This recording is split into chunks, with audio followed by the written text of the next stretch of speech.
Joy 99.7 FM.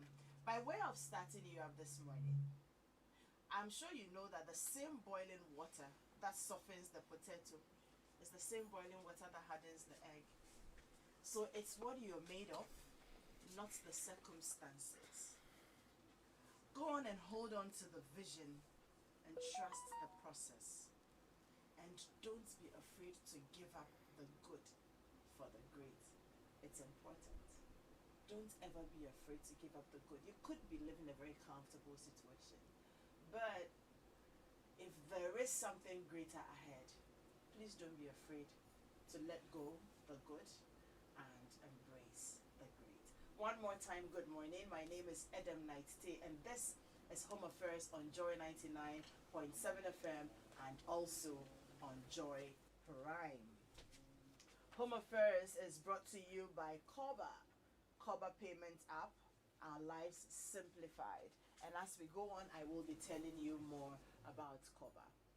Now, today is 15th May, and I bet most of you don't know, but it is the International Day of the Family. And since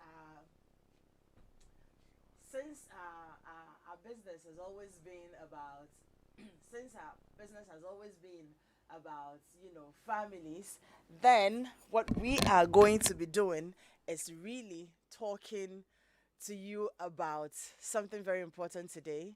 Home Affairs, is always about the family. So if today is International Day of the Family, we can't do anything else but observe it. And it is being observed under the theme, the family and new technology. How does that sound? The family and new technology. I'm sure if we are counting back to about the last 50 years, technology has exploded. It's no longer static, it's unlimited, and it's on the move. And that's the world you and I find ourselves in, and our children as well. And so today we'll just be having, very simple conversations about the things that we do using the internet and the evolution of technology. Most of the time, I am sure that we don't even know what we're doing. I mean, you know that probably your phone is able to do one or two things. So that's all you're using it for. Do these things have far reaching impacts beyond the things that we use them to do? We will be finding out this morning.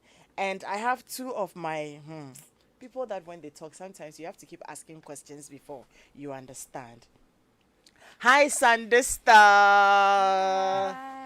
Sandista Tay is a social media manager for the Joy brands here, and she is also a digital media consultant. So we have the right person in the studio. Sandista, good morning. Good morning, Adam. I am happy I pulled you from your bed this morning. I'm happy to be here. And then to Kobna Nkrumah, calling you that name be some way. Yeah, me self. I don't usually respond That's to your it. government name. So yeah, that's Spiky. He is the host of Geek Squad here on Joy 99.7 FM. And we will be joined on Zoom by my favorite brother and friend, PG Sebastian. PG Sebastian is also a digital media, consultant. And I like the fact that he does that and he is a family life coach as well. So we will be looking at it from those perspectives. And then Abina Majis will be joining us. Abina does a lot on the internet as well. And I have some very specific questions I'll be asking her. So she will also be joining us on Zoom. So good morning to you one more time. You can send your questions in already on 055 Number again is 055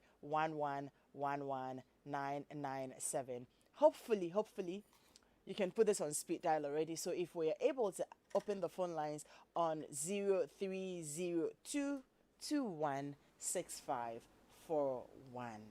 Number again is 0302216541. I think I mentioned them, slowly enough, so you are able to save that number.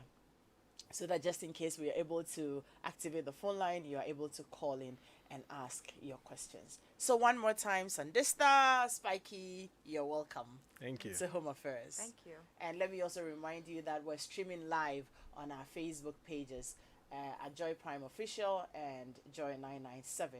And so you can join in the conversation. If you have questions, you can also post them on our Facebook pages and then we will read them out. Now, let me find out to start with technology, technology, technology.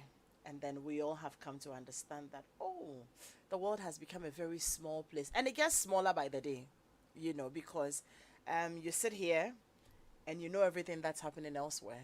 You can actually sit here and right now, depending on which technology you have employed, you are able to know what's happening in your home. Even as deep as your children's bedrooms, that's how small our space has become. But when we actually say that, oh, the world has become a technological space, for which reason we will have to even be celebrating or observing International Day of the Family under the theme, the family and new technology. What do we mean? Spiky, I want to go there. And please let me caution. No techie stuff. We want to break this language down so that my audiences and I can also understand and learn. So we are breaking it down. Okay, great. Spiky, I'd like you to go first. Okay, so I think the best way to explain how the world has become digital is a very visual, explanation. There's a video on YouTube that I saw years ago about, I think it was a baby. And the baby was looking at a magazine, and the baby was trying to swipe, to the next page, not realizing that wasn't an iPad. Oh. Yeah, and so the title of the video was an iPad that doesn't work, the magazine, an iPad that doesn't work. Interesting. So, and if you take any child between, 2 and sometimes even 1 and about 4, and you put down an iPad and you put down the toys that we played with, Yeah, like an action figure, guess which one they would take? the iPad. Of Yes. course. How many times are your children grabbing your phones? Ask a child to create a symbol of a phone versus you. You would do this. Reminiscent of the rotary dial phone. But a child will do this because that's all they know. They know Exactly. this, putting that to their ear. Exactly. That's how digital we've become. Everything to the kids right now is on a screen. If they can't touch it, if you want to know how bad it is or how good it is, just go on YouTube and go and look at the kids reacting to old technology, like the cassette players and even the old computers, and see how confused they are. Like something we used to revel in. So They look much. at it like, What is this? How did you use this? Yeah, like, why does it have buttons? How do you unlock it? They are trying to swipe. They are trying to push the screen, but they don't know we were tactile with our gadgets. That's how much we've evolved as people. It's good for those of us who experienced the analog and then moved into digital, but yeah, we've all gone zeros and ones. When you talk like this, sometimes I keep wondering, how old is this boy cry? That sometimes, when you were having your series on the evolution of some of these things Yeah. and the things you talk about, I'm like, Nasa boy we cry. How old is he that he gets to talk about all these things? But yeah, Old enough. to know and to have experienced it. Sandy, I'll throw the same question at you. Yeah. For me, I think I would just go to what they would teach us in classroom about Maslow's hierarchy of needs. Back in the day, we will be talking about safety needs, the need to have self-esteem and all those things. Yeah. Recently, I also saw something on the internet where now Wi-Fi has made its way into the theory or the hierarchy of needs. I mean, that's a joke. or internet has made its way there because now if your data is just not working or you don't have access to Wi-Fi, you feel like you are You're messed up. missing out on something. Yeah. What the people on the internet call FOMO, fear of missing out. It's like, what is going on? You Yeah. can't have access to news. You can't have access to entertainment. If you will want to order something, it's being done on the phone. People are connecting, getting into relationships on the internet. If you would want to invite people to your weddings and whatnot, people are sending WhatsApp messages to get that done. We are fitting our homes with smart devices. Like these days, you can be somewhere and be checking, like you said, on your Yes, kids at yes. home. All of these things is what characterizes or how we can describe how the world has gone today. And of course, it's coming with its vices as well. So I think that's how I'll put it. We are so into it right now that as a joke or in jest, people are now putting Wi-Fi as part of the needs that Maslow initially listed for people to have or express. At the time he was propounding those theories, I'm sure he had no idea. we were not here. No. It's only fair that we added, because like you're saying, it's become so critical. I think 2 days ago, I was telling a friend of mine that, God, I think my over-reliance on banking apps is beginning to give me a lot of problems. Because there are times that you become so embarrassed Yes. because you won't carry any cash on you. You know that all you have to do is go onto your mobile app, and then you can transfer money to somebody, use it to pay for anything, even transfer it to your Momo, and then you can, and there are times that you don't have any money. You've gone into a shop, you've gone to shop and everything, and you're trying to access that thing, and then it keeps giving you, something Errors. else. And you've been at points where you will have to just leave the things and tell the person that I'm unable to access my money. And for that person who doesn't understand you, you come across like, now we need scan now, then, no, yeah. no, but all my See, for that money. one, you could leave the product. Imagine going to a gas station, fuel station. To go Oh fill my your God, car. it happened to me once. I can relate. These days, I tell them I want to pay Before you give fill. me the fuel. Yeah. I don't want a repetition of that. So this is how much our lives have evolved.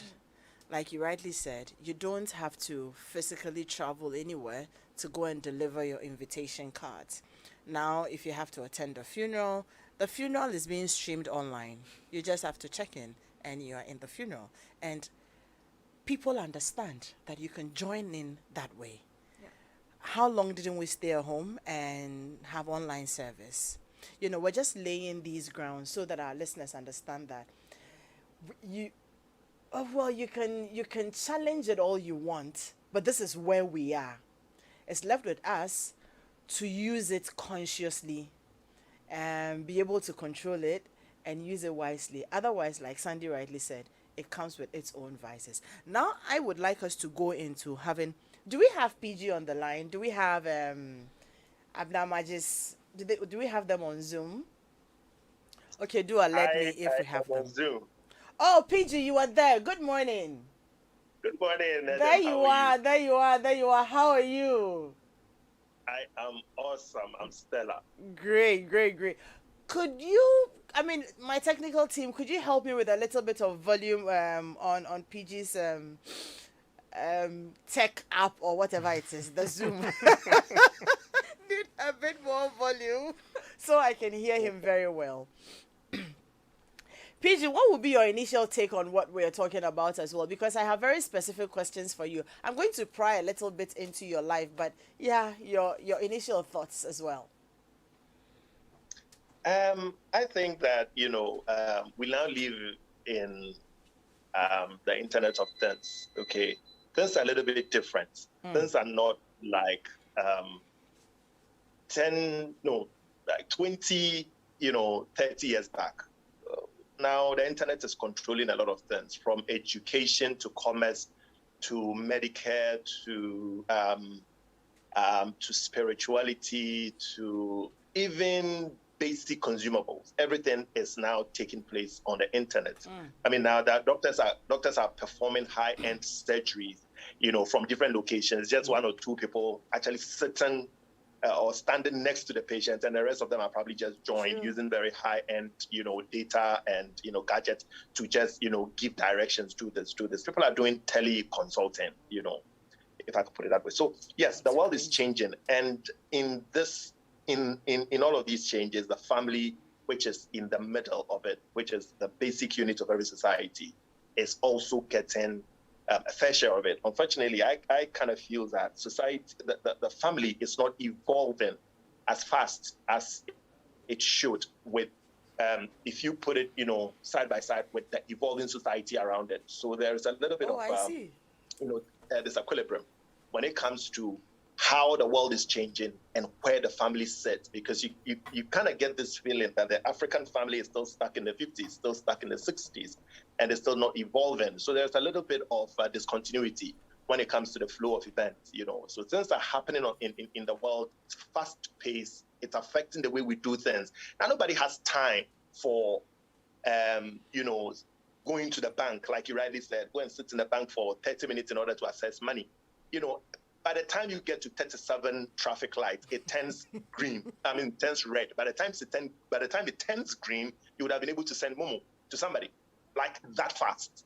But then you see, somehow when we come home, we still want to do the traditional things. We still want to do the old school things. We still want to go through the whole rigor of doing things manually. So you get to find that discontinuity, and it's causing a lot of family disequilibrium, and it's affecting the stability of our families, because you get to find a techie married to somebody who is also a techie, and then outside the family they are techies until they come home, and then somebody saying, I don't like washing machines because you see they don't wash the dress well. You need to use your hand.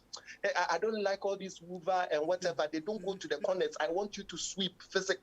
And so, it comes with its own, contention. And then the other side is also exposure of the family when it comes to, the content of the internet. The internet is a parallel reality that we have, okay? It's another existence. And there, we have everything that you find in the physical, tangible world existing there. So we also have criminals there. We have all sort of crooks. We have all sort of people peddling false information, quack doctors, quack experts, quack everything. And therein lies the existential threats that our kids, our children, will pick information. In fact, if you talk about our children, then you make it look like logical, because a child is likely to be misled by an adult. But you get to find adults actually picking false information.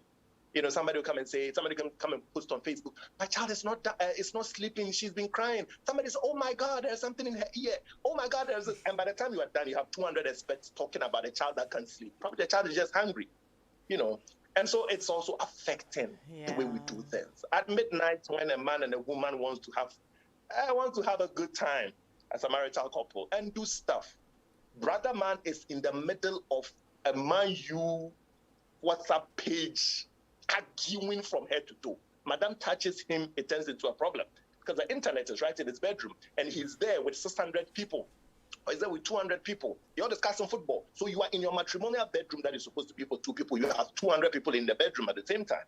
And it's all causing a lot of instability. Oh. But therein also lies a lot of benefits, a lot of good things, a lot of exciting things. So, Adam, it's a very murky situation. It's a quagmire that if you don't navigate it well, you're just going to sink like a quicksand. But I believe that, with a lot of education and with a lot of being perceptive, we can navigate our way through. Great. So I think this would be my initial thoughts on this subject. Great. Yeah. Next week we're actually looking at having, a sequel to this conversation where we'll talk about balancing family life and technology, because whether you like it or not, that is where we are. But today I'd like us to look at the commonest ways that we employ technology and the internet and the effects these are having on us, whether we know them or not. And then because all of you here understand this space better, you are able to help us, understand it and know what we are supposed to do, how much is too much. For instance, one of the commonest things, or maybe I will ask you, and if it is, you let me know. One of the commonest things that I think people use the internet and technology for is sharing a lot of information. Okay, so there's Facebook, there's Instagram, there's Twitter, but I think families are hooked on more to Facebook and Instagram, if I am And right. WhatsApp. And what? WhatsApp, exactly. But WhatsApp can even be a bit private, isn't it? It can be. Yes. So yes, WhatsApp, Facebook, and Instagram. Now, I know you have heard some schools of thought have said that it's not good to post so much of your life out there. Today you're pregnant. Yay, I am pregnant. And the next moment you're sharing the progress. You are in your first trimester, the second, and the third, and you're sharing all of those. You have a baby, sometimes as deep as the labor ward. People are sharing photos of, and videos of their progress. And then baby is hard, how the baby is outdoored, everything till the baby goes to school and all that. For some people, it's a lifestyle. Even some people have turned this into reality shows, Businesses. on YouTube and all these other apps. And a lot of people have come to believe that, listen, I am unable to travel from here to Kumasi as often as I should. I can't go visit my family outside the country as often as they would want to meet me and my family. And so if by the grace of God we are here, that we have this bridging all that gap, that's just the way I am able to show my family and friends the progress I am making in my family. You get a new job, yeah, I have a new job, and you're getting, congratulatory messages here and there. People are even throwing divorce parties all over the place these days. So that's just the way we are able to share with a family and friends what is happening with us. Then some other people have also said that, yes, you can post, but you don't have to post so much, because then it means you are exposing everything out there, because it's not just your family and friends who are seeing the things you're putting out there. Especially so if you have made your status or whatever it is public, then everybody else can see it. Not everybody likes you. And so people are able to trace your children if they have bad intentions, pedophiles, here and there, and all of those stuff.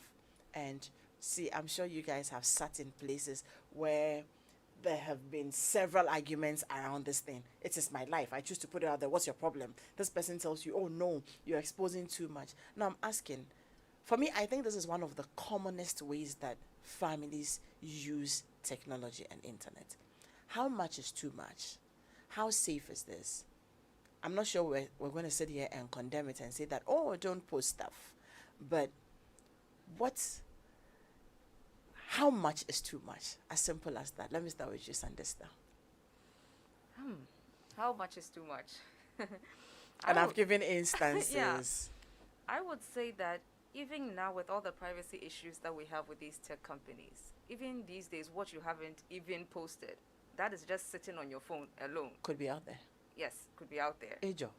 It's even out there. Yes. What is sitting on your phone that you haven't even posted? So we can get that out of the way. Already we are messed up. Wow. Just by having these gadgets on us. So about the ones that we share ourselves and put in the public, if you're asking how much is too much, I think it should just be individual tastes. Okay. Or preference. Because you think that this is just too much. He or she or they, it's for them, it's normal. Maybe their parents don't have a problem with it. Their other colleagues don't have a problem with it. You are the one who is just tripping. I've even seen comments like, our reactions to people's posts sometimes is not about the people, but it's about us and how we project these thoughts and expressions and whatnot onto them. So for that one, how much is too much? Let everybody mind their own business. Great. But there are safety issues. Exactly. I was going to ask, okay, everybody mind your own business, but are there any dangers? Yes, there are dangers. You mentioned something about exposing kids. And over time, there are stories of how pedophiles or people that have interest in children, inappropriate interest in children, could even take photos of kids that have been put on the internet and then, slash it and put it on other photos of maybe women and whatnot, and just look at these pictures for pleasure. These people are mad. Yes, there have been stories like that. So you wouldn't want your babies or your little child's photos being used for these purposes in someone's room or something like that. There are also issues of you would take a photo of your kid in their school uniform. There are always concerns about that. That, okay, you've just told the whole world where your children go to school. And sometimes we even have the location, geotagging of the photos, and people know where you took them. Your location is on. So all of these things, they are safety issues. Some of us, our birthdays, where we're going, what we're eating, where we buy our clothes, who we bank with, everything, we talk about it. Sometimes we don't mean to share. Maybe you are just angry blasting your bank. Now we all know that you bank here and there. You are angry blasting somebody. Now we all know you live here. You are insulting ECG. Oh, this area, our lights are off, blah, blah, blah, blah. We now know where you live.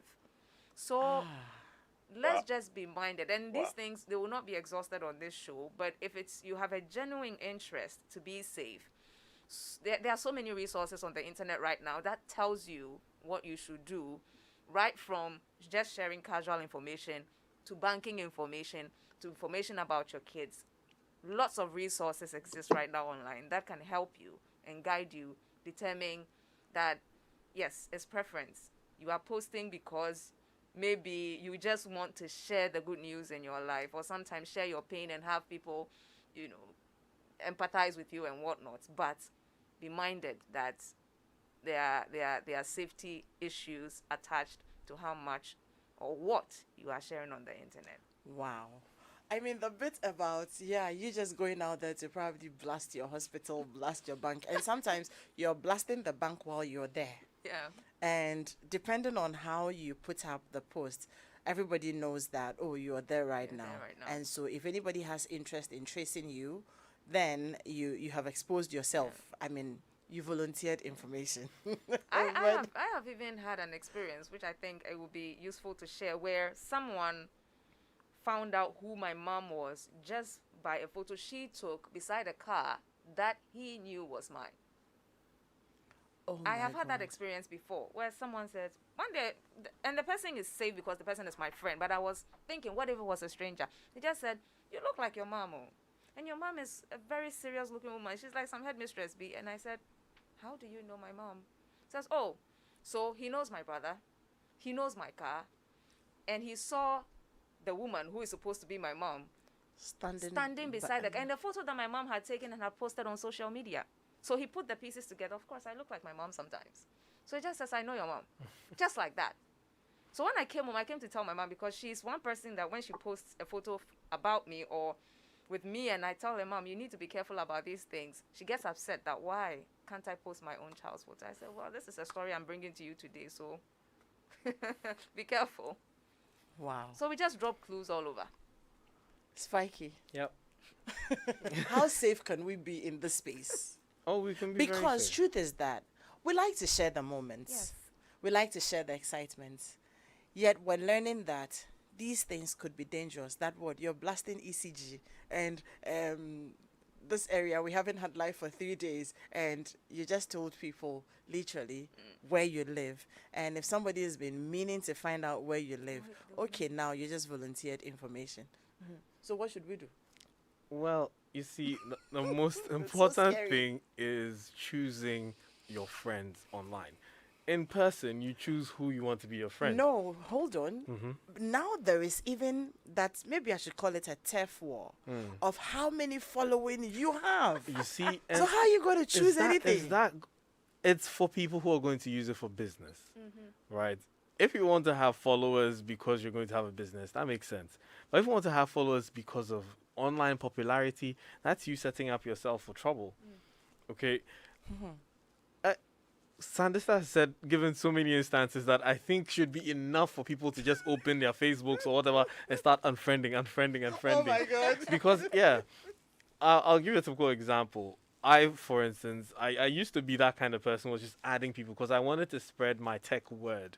I just want people to see what I'm doing. So someone sends me a friend request, oh yeah, why not? I just accept. And then I'm walking in town and someone says, hey, Spiky, and I have terrible memory.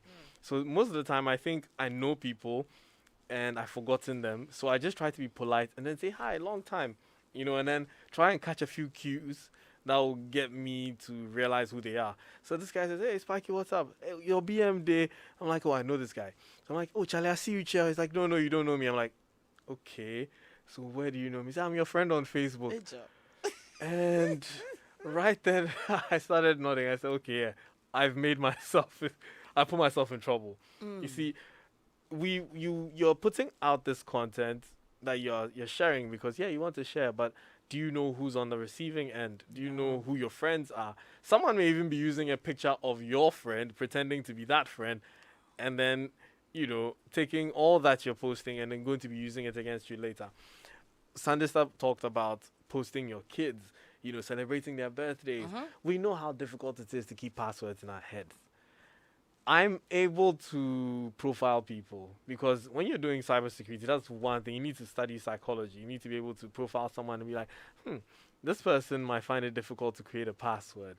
They'd easily use either a phone number, their kid's birthday, a combination of that. If I grab all that information, create combinations of that, put it into a software that's going to be trying that password in that app or that social media platform or even your email, eventually I would get it. Really?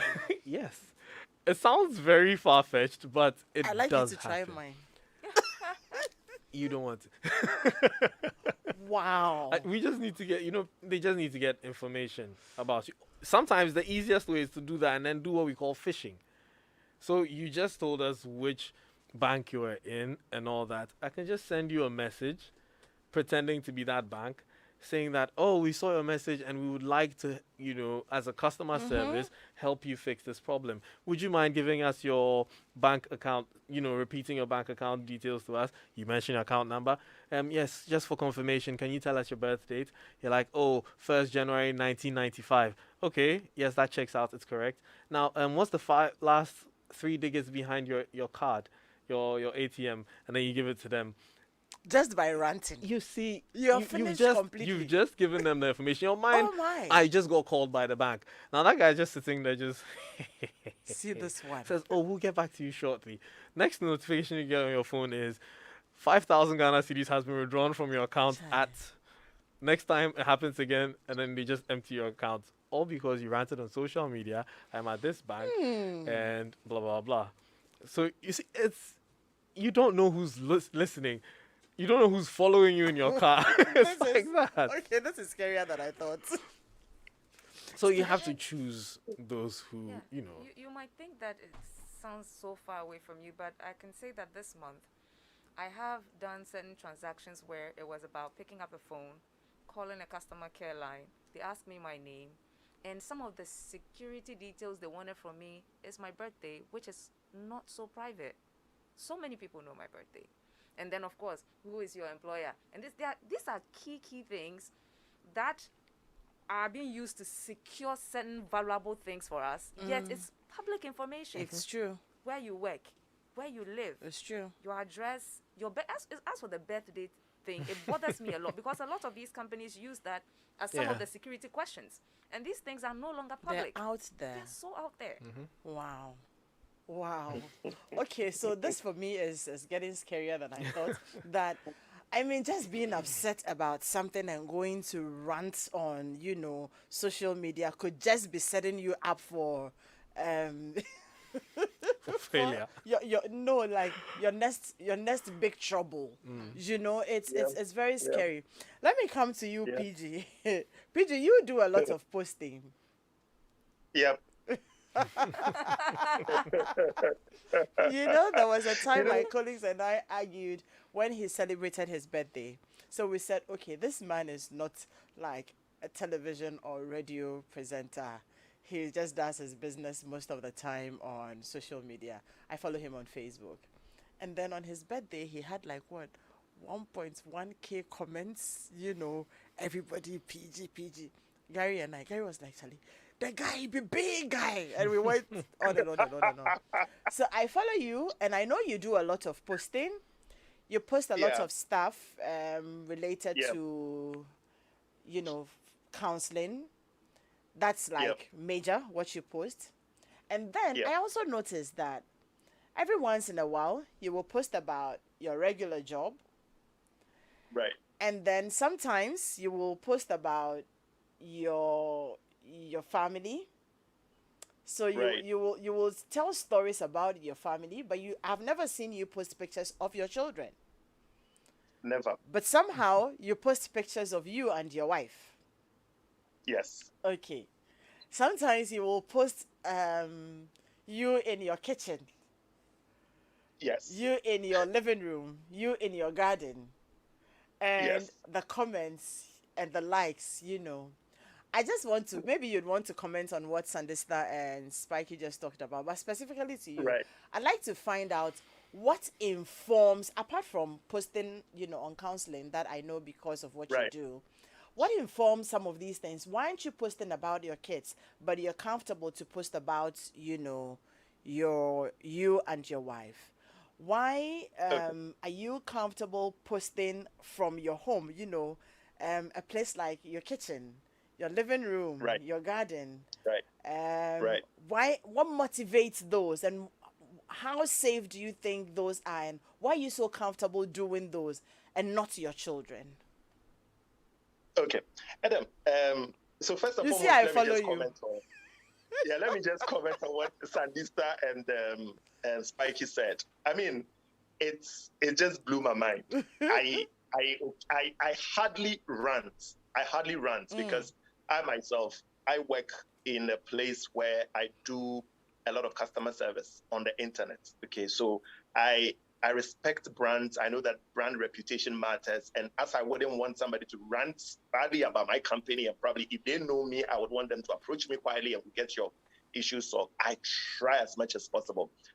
Very few times. And because of the following, I know that when I rant, I may probably destroy somebody's business. And so I try to avoid that. But yeah, occasionally you do. And what Sandista said just, it got me thinking. It got me thinking really, really, really, really much. And it's a lot of lessons to learn from that. I mean, it's a lot of lessons.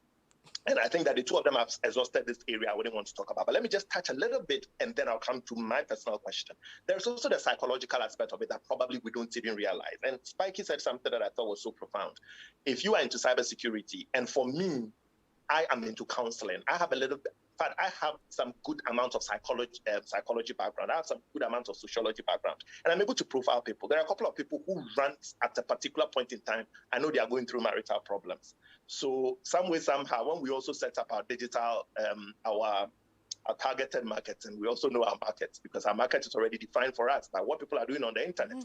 So I sit down, I post, like you said, I post a lot. I can post like 10 posts. And Adam, if you observe, my 10 posts that I post are between a particular period in the day, between 9 and 11 p.m. I have maximum impact. And during that period, I get to make sales. And sometimes people think that, PG is posting, PG is joking, PG is whatever. But that 2 hours, I may probably make more money than somebody's salary in that 2 hours. So there is a lot of psychology behind some of the things that you see people do online, and then the things that people do and how we sit back and interpret it. There are a couple of times people make posts and I just go inbox and I ask them. Those I know their phone numbers, I text you on WhatsApp. Are you okay? Is everything all right?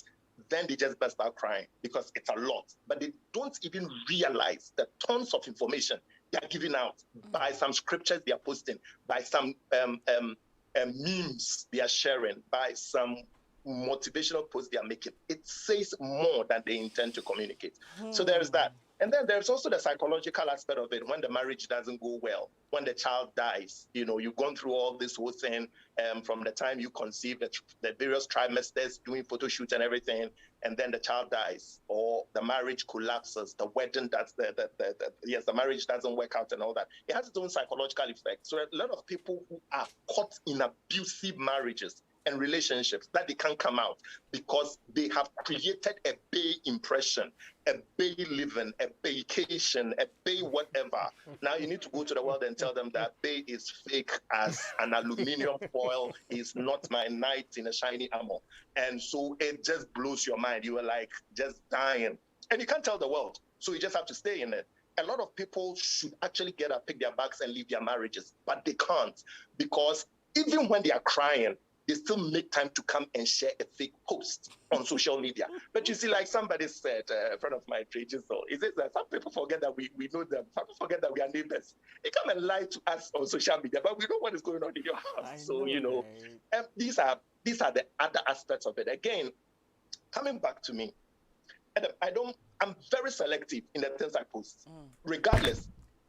It looks like I just post random, but I'm very selective. Adam, you will know me by my Momo rants. You will know me by my coffee rants. And probably you know me by my ability to cook. Then I'm a counselor. I tell you, people don't know 50% of me. I kid you not. And then he said something. I post pictures in my kitchen, in my living room, but I don't post pictures with my house. So you know my living room, you know my kitchen, but you don't know where I live. Yeah. I don't, my location is always switched off. So I don't tag my location.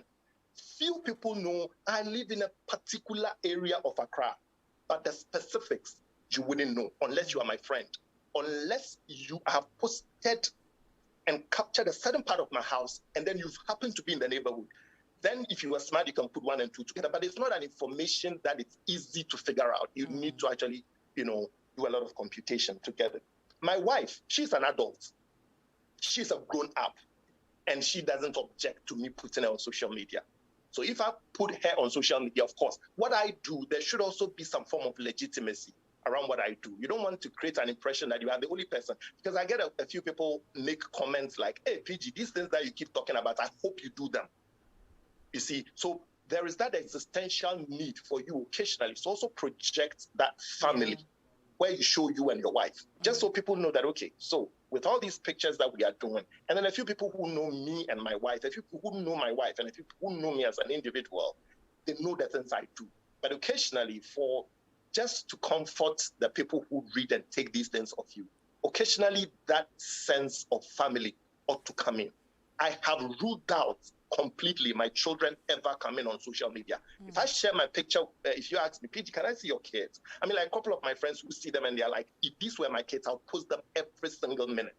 That's what some people tell me. And I add them, I'm sure you've seen their pictures before. They are the most adorable trio that you can ever think of.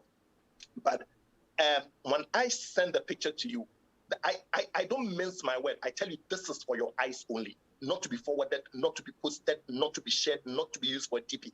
I remember one of my in-laws used my son, when he was born, picture as her DP. I texted, I said, kindly remove this picture. I don't, because somebody's going to ask you, whose child is this? Then you have to say, oh, that's Vincent's child. And then, oh, wow, he's cute. Download picture, and then begins to share. No. There is the bit about the security bit. I want my kids to be normal kids. Okay, I want them to be normal kids. I want them to go to school. Probably the only way you recognize they are my kids are their names, because these are unique names, especially my son, how his name is spelled. My daughter's name is like so white. I mean, the 2 daughters. Middle one is a little bit common. But I want you probably to be able to, and then again, most people don't even know my real surname.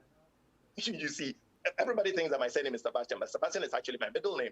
So when you pick the name and then their surname, sometimes it's so easy for them to slip through, and people wouldn't even know that that's PG's child.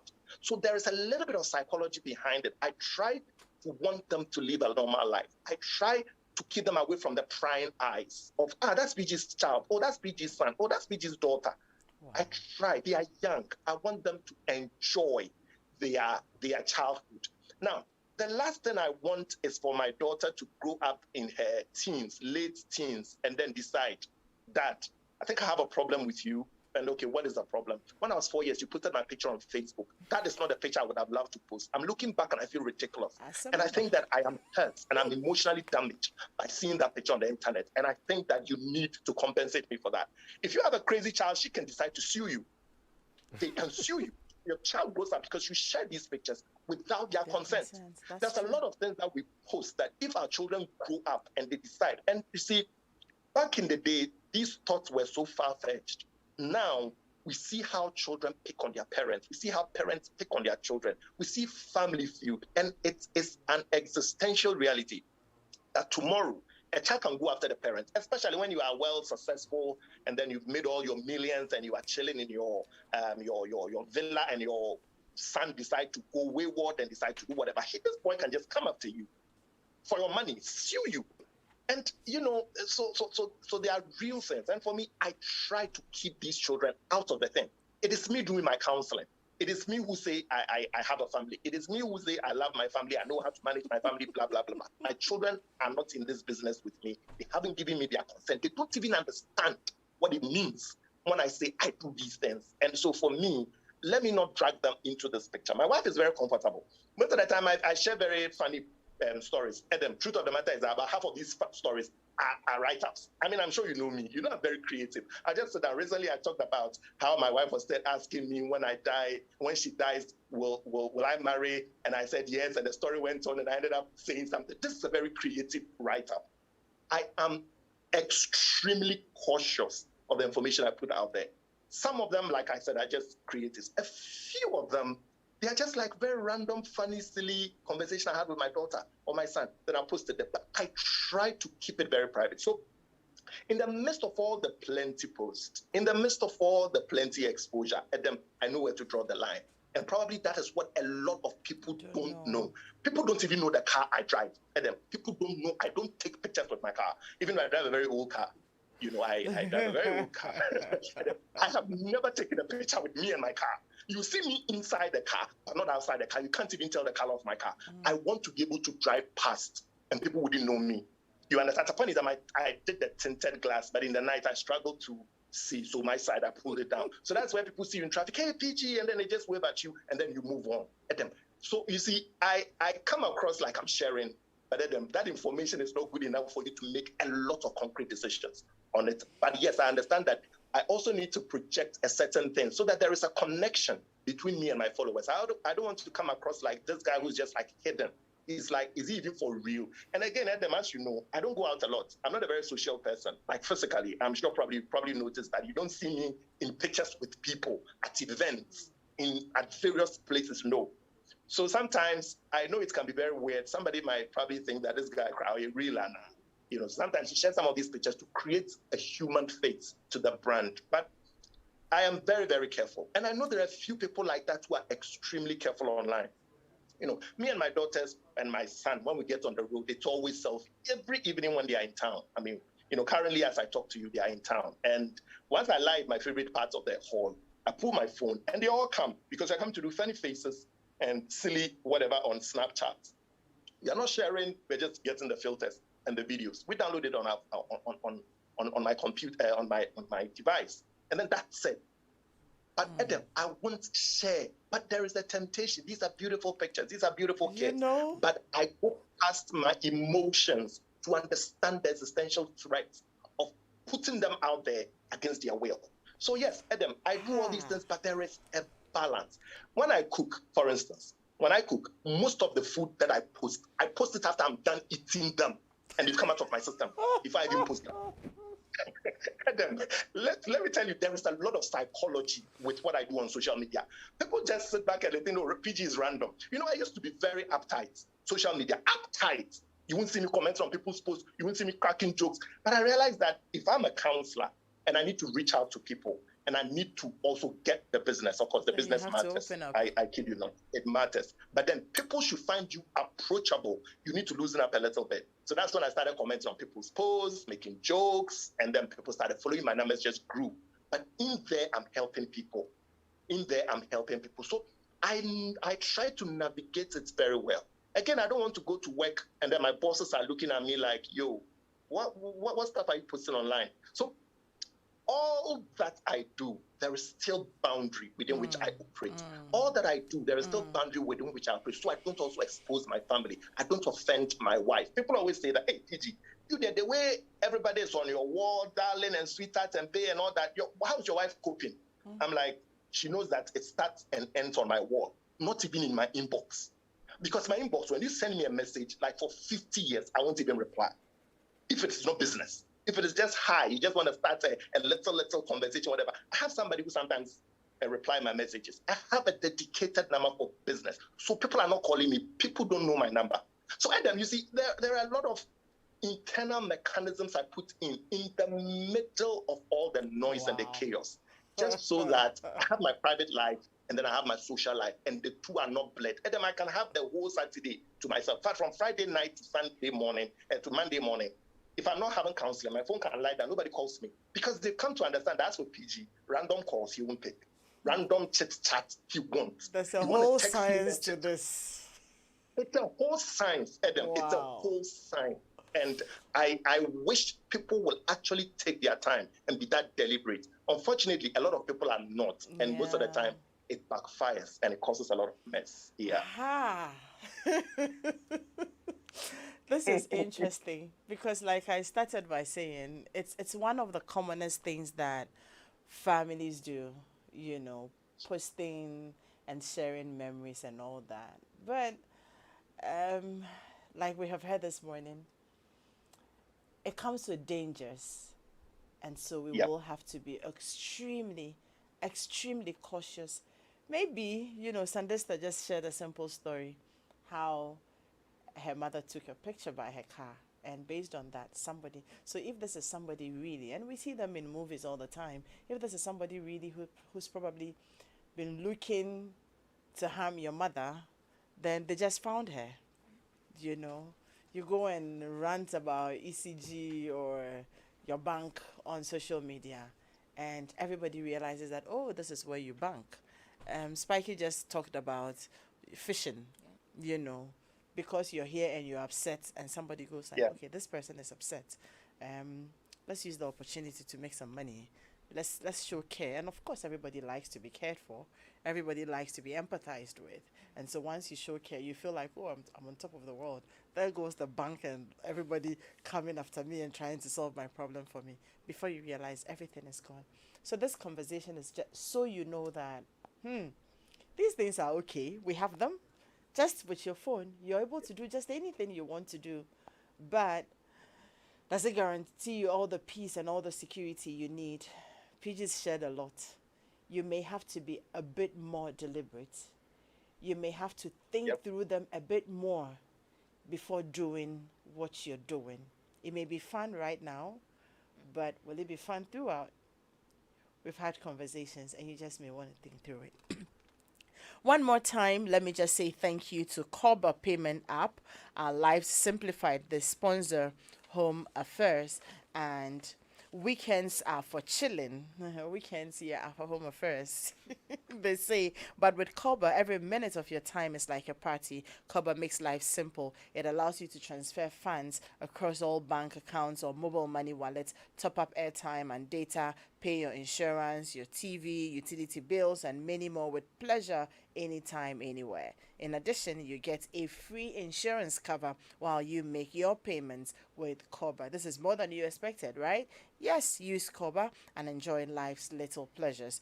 Download the Koba app, Koba, Korba, that's how it's spelled, on Play Store or on App Store, or access it via the WhatsApp channel 0242426186, or just dial *365# Koba, our lives simplified. And being successful during tough times is a big deal. Buying a car is another big deal. But buying a brand new car is at a heavily discounted price at this time of the year is a big deal. Premium Motors Limited, sole authorized partner of Renault in Ghana, presents the Renault Big Deal, or if you like, the Renault Big Deal.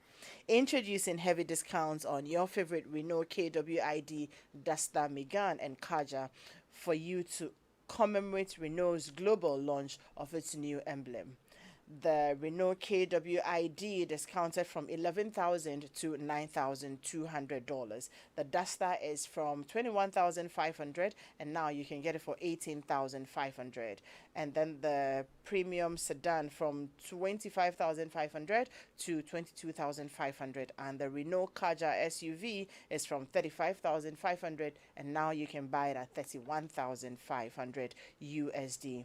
with good fuel consumption and exciting safety and entertainment features. The QID, the Duster, the Megane, and the Kaja are just what you need. Rush now to the Renault showroom at Atiko Junction on the Kanishi Odoko Road, or call 055 958 6412 for more information. Offer is valid until June 10. You don't have too much time.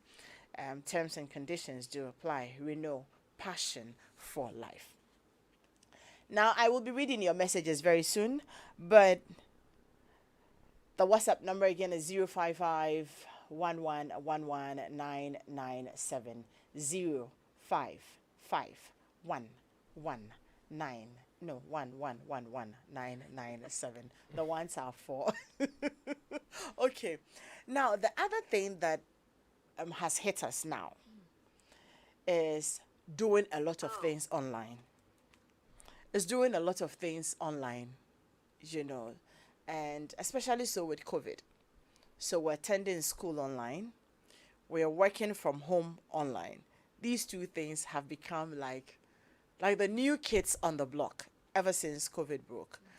People didn't think, especially so those of us in this part of the world, didn't think that, okay, you could actually have effective work done from home. And then most of us didn't also think that our kids could go to school for a year online. Now, what I notice as a parent is that if you have very young children, the toddlers and those in KG up to, say, class 2 or 3, then they need a lot of supervision because those ones have very short attention span. And so quite often parents will have to sit with them, or you will have to get somebody who is a bit lettered. If you have a nanny or a house help who is not educated, then that's a problem. So you get somebody to sit with them when you're not around. And I know that their classes are pretty short. Sometimes 20, 30 minutes is done. They take a break and they come back again. But you will have to get somebody to supervise them. For the ones who are a bit older, then, and if you're a parent who still has to go out there and hustle and you're not particularly working from home, what it is that you will have to make the data available to them and help them to navigate their ways, and then you will have to leave them to be on their own to go to school. Now, every parent is thinking and hoping that I have brought up my child so well, and when I tell Kofi and Amma, don't do A, B, C, D, yes, obviously they won't, because we believe we have brought them up so well that they would listen to us. But there's a lot of temptation out there. Sometimes even in your Google classrooms or whatever, you have ads popping up and things like that. So the children get to see some of these things and they become very curious. And they want to veer into other areas, maybe when the class is over. Sometimes even when the class is ongoing, they become distracted with these things, and then they veer into other areas that you particularly, probably at that age, wouldn't want them to. Now, while you are away, you're unable to control that. Now, I want to find out, for us parents, when you get back, how are you able to really check to know where else your child has been? And what security measures are we able to put in place?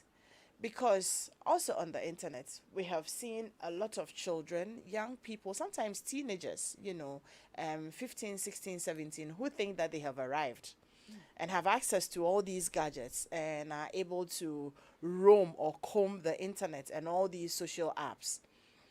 Some have been lured out of their homes from people who show interests one way or the other, and then some have been killed, without, it's just somebody meets me here, I like you, be my friend, and you think you're being smart, and that's it. And this is because they have access to internet to do what their parents probably thought that they should be using the internet to do.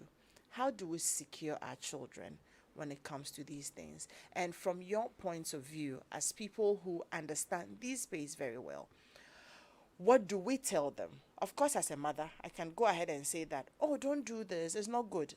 But what are the realities? What language are we supposed to be speaking to them for them to realize that these things, you have them with you, but they could be very dangerous, and caution them? I think the first two things I will talk about, if we are discussing how to secure or provide security for our children online, I think we need to make use of the controls that are available on these devices and Okay. within the apps for people of certain ages. Because let's say if you get certain phones, like of certain brands, if you create an account for the first time, it will ask you your age. There are phone brands like that. You know, I don't know Yes, if I'm yes, allowed yes. to Even mention when names, you're, so- I think even when you're setting up The Gmail account. Gmail, Yes. yes. Yes, there are apps like that. There are certain hardware like that which wants to know the age of the person who is going to use it. Yes. There are parental controls. There are versions of apps for kids. So the first thing is exhaust all those features. That's Okay. step one. And then step two, there's nothing like giving your child privacy on the internet. Like, oh, I'm giving my child a tablet, just like how some parents are very liberal and say, oh, it's their property, they can decide what to do with it. No. When it comes to digital media, do not even try that. Because you gave an example of how kids have been lured out of their homes and taken elsewhere. Even these days, there are stories of children being taught how to commit suicide on the internet. You might have heard of that Yes, story. yes, yes, And yes. certain ads slipped into certain videos that were meant to occupy children and keep them busy. I think cartoons. Yes, Yeah. yes. Cartoons Yes. and how to commit suicide suddenly finds its way into something like that. So don't give the kids And privacy. kids were practicing. Don't give them privacy. Don't buy a device and say, well, I've set the parental controls and so that is it, you can have it. And then kids are playing games and nobody is paying attention. No, at the Supervising. end of the day, please take the device and look at where they've been. The browsing history, all of these things, you can have a look at them later and know what your kid has been up to. It's so easy to bug. I won't say bug the devices, but check. Basically, it's bugging. Check. I will bug it. The whole bag. Check. Because sometimes even they do certain things. It's not even the devices you bought for them. Yours that you have fallen asleep. And I'm saying this because I have an example which happened at home where a kid picked up the phone of his dad and was looking at adult movies. And the father doesn't even look at these things. But the kid from school, friends have shown him a website, and he was doing that. And his dad was livid. And I'm like, when you are sleeping, maybe you might want to hide your phone or put it somewhere because now the kids, even They know your if you didn't password teach and them the all website, they go to school, they Yeah. know all of these things. So even if it's not their device, even yours is also a threat. So two things. One, exhaust all the parental control features when you are setting up the phone. And some certain OSs will just say, look, it will just give you the opportunity to just set up these things. And then two, please cancel this thing about privacy for kids. And keep When- checking. Yes, keep checking. Great. Keep checking. You know, I and the children today, they have become very smart. Yeah. Like So they were my- born smart. Yeah.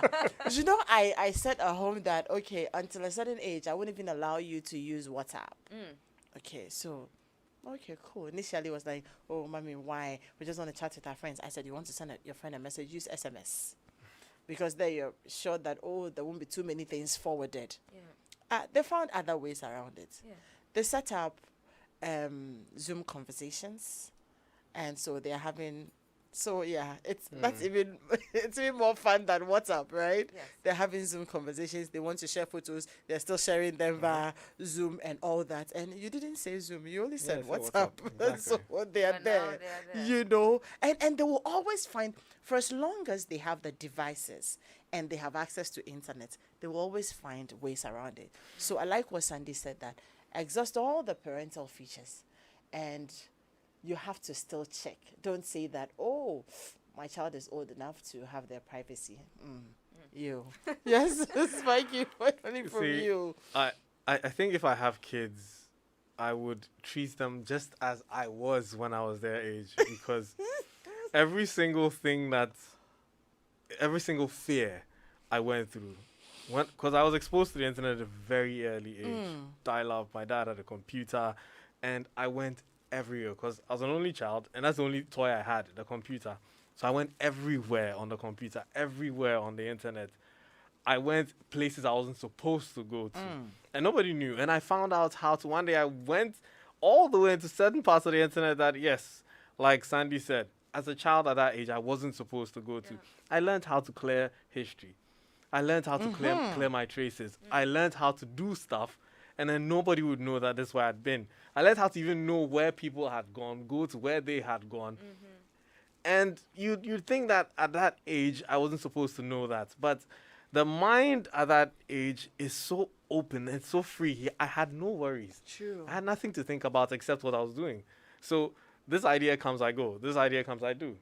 You know what I mean? And the kids now are even like 100 times more than I was. Typical example, I have a huge computer setup in my house, and my nephews and my cousins, when they come over, they always want to come and play games. And I can leave them. One day I came back and I came to look at everything that they done. They don't know that, like, the moment I leave them, I start recording their session. So I know exactly what everyone did on the computer. So I came back and I was watching. So they played the game a bit, and the cameras are also recording them, mic recording them. So I'm hearing everything they're saying. No, close this one. I don't want to play this game. Let's go here. What is that? Click that. Open that. No. Uncle Kobe will see that we went here. Can you delete it? I heard everything. I'm like, my interesting. word. So while they were learning how to, avoid me realizing what they were doing, they were learning very new stuff. I mean, they're grown now. Some of them are even computer programmers and everything. But that just tells you how quickly these kids learn. Now, one parent I'm really proud of, Hama, the producer. Yeah. He called me one day. He's like, I want to buy computers for my kids, but I want to make sure that I know exactly what they're doing. They can't go anywhere without me knowing. And so I set up parental controls for him. And what this does is, parents, when they're setting up these devices, next, they never read anything. True. They set up with their accounts and then give the device to the kid. But you have to create an account for the kid. Create an account for yourself, and then you be the supervisor for the kid. So on Hama's kids' devices, for instance, if they want to go to a website, it sends him an email, Oh my world. and he has to approve. Before. If they want to open an app, it sends him an email, sends him a notification on his phone. So either child A wants to visit this application or open this website or watch this movie in Netflix, approve or deny, hits deny. Then they can't do it. You see, even with so that, there are ways around this. even with that, the kids found a way to Still- buy. oh They my found his password to the admin side and logged in as admins. And you see, so you really have to supervise them because the kids are smart. I mean, we've had kids hack into NASA, kids hack into the FBI, the CIA. I'm not talking old people, kids. And so if you think that, oh, my kids cannot do this, you'll be in for the shock of your life one day when you come and they probably just hacked into the national security and you have And the that's police it. gathered at your door. Seriously, I wish we could go on and on and on and on, but I think we have a few messages. I'll just take the messages. Yeah. Shout outs to Mr. Nkrumah, Kobe Spikey. Great submissions. This is from Douglas in DC. Okay.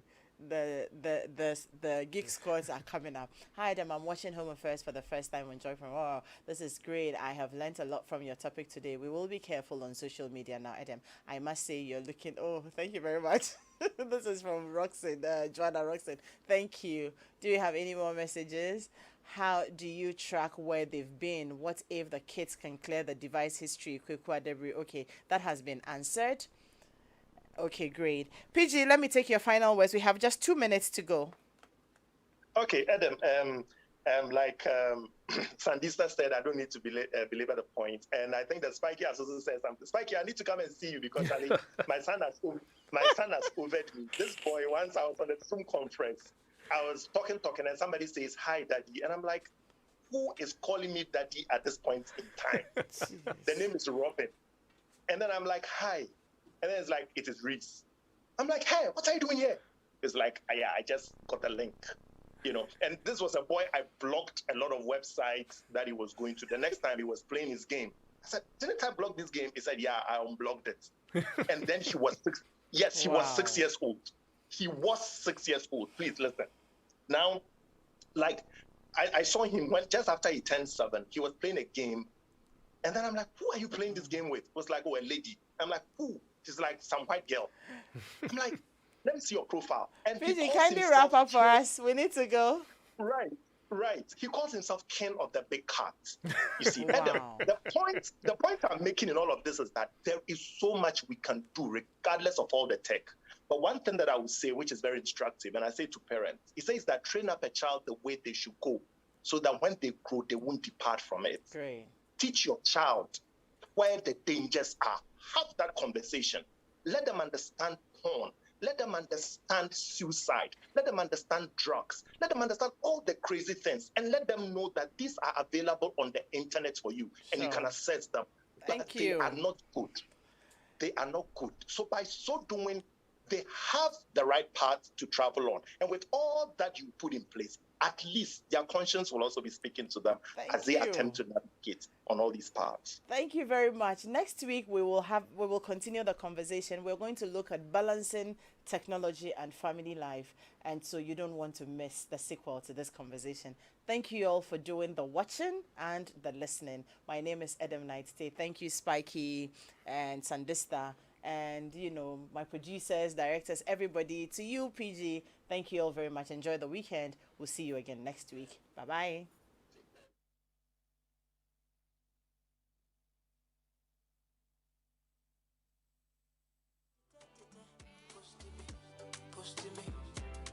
Post me on Twitter, post me, and for me, post me.